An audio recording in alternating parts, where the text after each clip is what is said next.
Hello everyone! So ngayon po ay may nagtatanong po kung bakit lang and wala silang nakukuhang beans dun sa mga calls, sa mga random calls.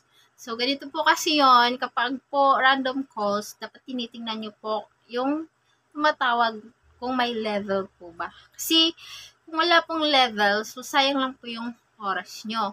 Dapat kinakancel nyo po kagad yung mga calls nila dahil wala naman po kayong makukuhang beans doon. And dapat lagi po kayo naghahanap ng my level. O, pakita ko sa inyo ganito. Ganyan po, yung my level. Yan. Yun po ang lagi nyong hanapin na color. And maganda rin po kapag may agency kayo kasi pwede kayong umupo sa party live ni agent. And doon po sa party live, may makukuha po kayong beans doon. Siyempre, may maglalaro doon sa ibaba. Magsisend po ng gift. And masisendan din po kayo kapag nandun kayo sa party. So, dagdag din po sa kita yun.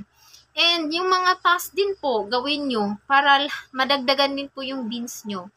Kasi, sayang din po yung mga task doon. And mag-live kayo. Pwede rin po kayo bibili ng diamond. Tapos, yung maglalaro po kayo sa ibaba, kapag marami na po yung diamond nyo, pwede po kayo makipagpalitan ng gift para po madagdagan din yung pong earnings nyo.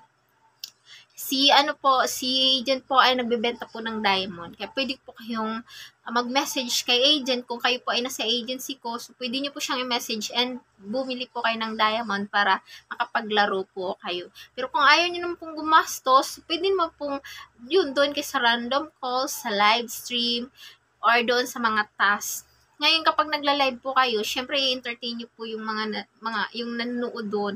Kakausapin nyo po, kwento-kwento kayong ganun. Para po, mas mag-send po sila ng gift sa inyo. So, dagdag kita na rin po. Kumbaga, kanya-kanyang diskarte lang po para kumita. Okay po, so yun lamang po. Maghanap po tayo ng may level para po may pumasok na earnings sa atin. So, yun lang. Maraming salamat sa panood and God bless.